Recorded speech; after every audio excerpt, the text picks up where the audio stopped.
大家好，我是国际肝病的小编佳墨。9月1号到4号，全球肝癌领域学术盛典，第16届国际肝癌协会年会 ILCA 正在西班牙马德里召开。来自世界各地的肝癌专家结合在一起，重新开启线下关于肝癌基础与临床、研究与技术的学术碰撞。大会共收录了50多个国家、800多位学者的最新研究成果。更多精彩的大会内容，请点击视频右下角头像进行关注。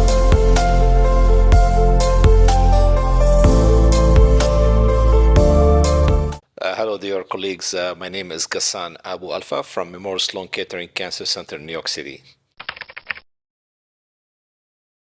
Sadly, cholangiocarcinoma is a cancer that, of course, affects the bile ducts inside the liver, can happen also outside the liver. We call them intrahepatic or extrahepatic. If we're to focus on the intrahepatic cholangiocarcinoma, which is the more common one, sadly, the incidence is on the rise for many reasons. Some of them, admittedly, we don't know. But most importantly, there's a better understanding of the disease, better diagnosis of the disease. The important thing is to recognize that, of course, early disease, amenable to resection to make sure that we cure the patients if we can. Sadly, a lot of patients either they recur or they present with advanced disease, and as such, they need systemic therapy. The systemic therapy has evolved very rapidly in regard to cholangiocarcinoma, and it involves many assets, among which chemotherapy, biologic therapy, as well as immunotherapy now. As we discussed, chemotherapy remains an important base for the treatment. The reference point remains the gemcitabine plus cisplatin therapy based on the ABC02 study.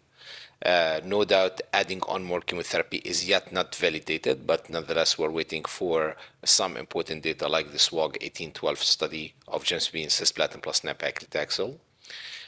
On the other hand, though, next generation sequencing, which is a critical component, if anything to remember from today, is make sure that you do check for the next generation sequencing of the patient as early as possible.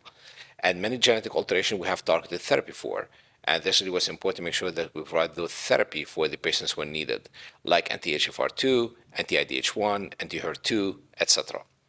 The newest advent, though, is the add-on of the immunotherapy to the chemotherapy, and this is kind of was rather shaking up and surprising us all, and definitely it now poses into question, where do we place all those lines of treatment? We're greatly honored to lead and to govern that important study, the Fight 202, from Memorial Sloan Kettering Cancer Center in New York, along with our colleagues from all over the world. This is a study which is very critical. It's a phase 2 clinical trial looking into pemigatinib, anti-FGFR2, in patients with FGFR fusion, as well as other genetic alterations for better outcome when it is related, of course, to cholangiocarcinoma.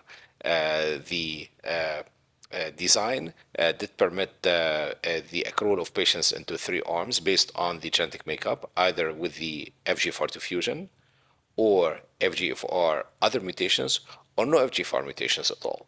And understandably, the patient with FGFR2 fusion fared the best. Collectively, most importantly, though, the results were really very intriguing, enough that, yes, the drug, despite it's only based on a phase 2 trial, has already conditional approval and it's already on the NCCN guidelines as a second-line therapy treatment for patients with advanced cholangiocarcinoma if they have FGFR2 fusion or other genetic alterations. On behalf of all my colleagues and co-authors, greatly delighted to be here in Madrid for the International Liver Cancer Association meeting, and we are delighted to present the latest data on the Fight 202 study. The good news is the study remains very positive, still very promising, and definitely still support the recommendations that we have seen regarding the guidelines like the NCCN. The response rates remains robust, close to 28+%. Duration of response about 9 months or so, and impressively, median overall survival is 17.5 months. So no doubt that patients with FGFR2 fusion, in case they need systemic therapy and they are to be considered for second-line treatment, pemigatinib, of course, is a choice. That's $1 million question. If really we can see the anti-FGFR2 therapies like pemigatinib in first-line treatment, biologically it could make sense. However, the advent of the durvalumab plus gemcitabine plus cisplatin as first-line treatment is making a little bit of disruption to us. Nonetheless, I would say the question remains valid, and it's a matter of like how do you sequence therapy? Do you need the anti-FGFR2 before the checkpoint inhibitors or vice versa?